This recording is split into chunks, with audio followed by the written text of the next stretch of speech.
Hello friends, in this session I am going to discuss how to evaluate present supply chain management systems.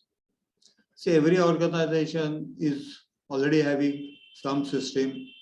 They may not be totally integrated, they may be silo based, they may be in a piecemeal operation, there may be some repetitions or something like that. But before venturing into new systems or new design or new ideas or new concepts or moving towards a digital supply chain and all, one must look at it to see where we stand at present. So you should really look and evaluate the system from 4 points actually. The strategy is one is from the customer angle, second is from supplier, third is operations, and fourth is the regulatory requirements. Regulatory requirements is not just only for the manufacturing, but even financials also, or cyber security, and all those requirements are also coming up and all that. So here I'm listing out few factors which you should consider it. Of course, this will vary from company to company, the processes, the geography, the product, the company cultures and all that. But I'm just listing it down for your information as a guideline. So you can think about this and then you can modify it. And if you require any help, you can always feel free to contact us. So the first is there it's a one-to-one integrated system or it's a segment, what I was really mentioning. When I say end-to-end integration, it's linking up customer to supplier. If you have that entire integration, then it is called an integrated system. Today, you may be having some sales order system, you may be having sales and operation planning system, you may be having some procurement system, you may be having quality system.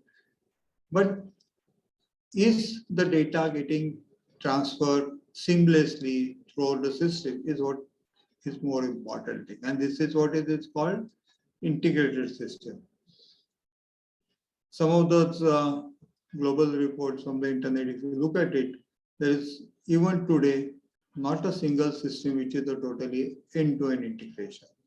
And this is what we should really look at it. We should have our objective goal focus to have that. Second is the purpose. Some companies are like fast moving consumer goods and all, they are more focused onto the customers, customer oriented. While some companies are more focused onto finance oriented. So what is your purpose? No, you should really look at it. Customer satisfaction is no doubt is really catching up in the last couple of years because customers are driving the whole business.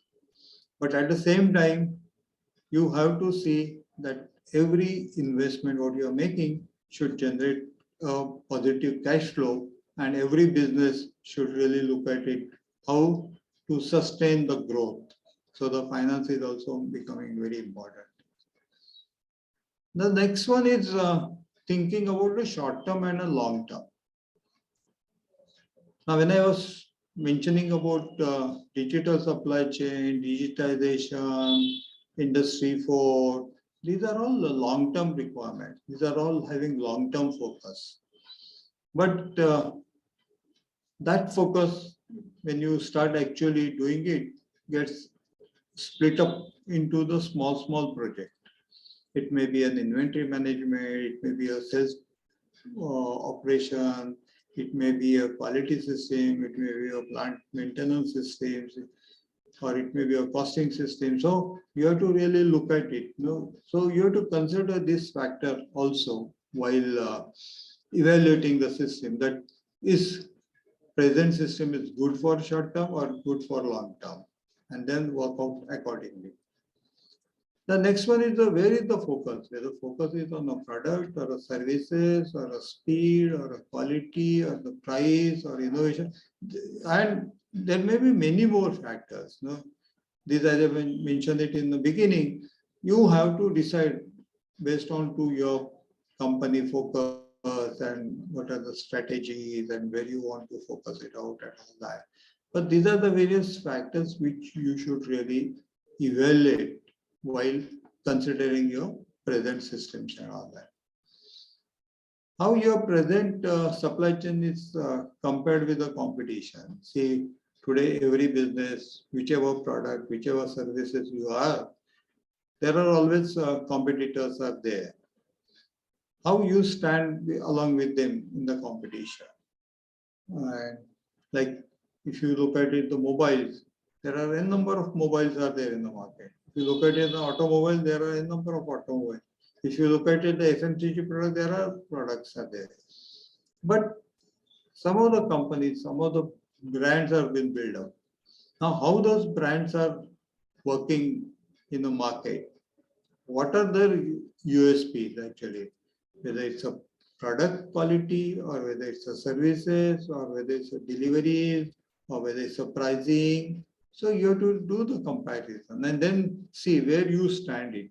Maybe you can identify those parameters based on to the priority and do the comparison, give the marks to them and see how that grading in the individual as a in the totality it works it out and all. What is the value proposition you are giving it to the customer?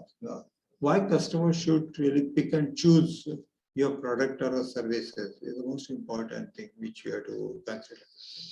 The product is get selected not only because of the quality or price, but also the complete support service or the ecosystem which you are having it. So this needs to be considered. Is there a requirement to transform the present system to digitization? Some of the companies, they may feel that they are doing well in the present business. Are you sure that you don't want to upgrade it? Or if you want to upgrade it, which are the areas which you feel are really required to upgrade?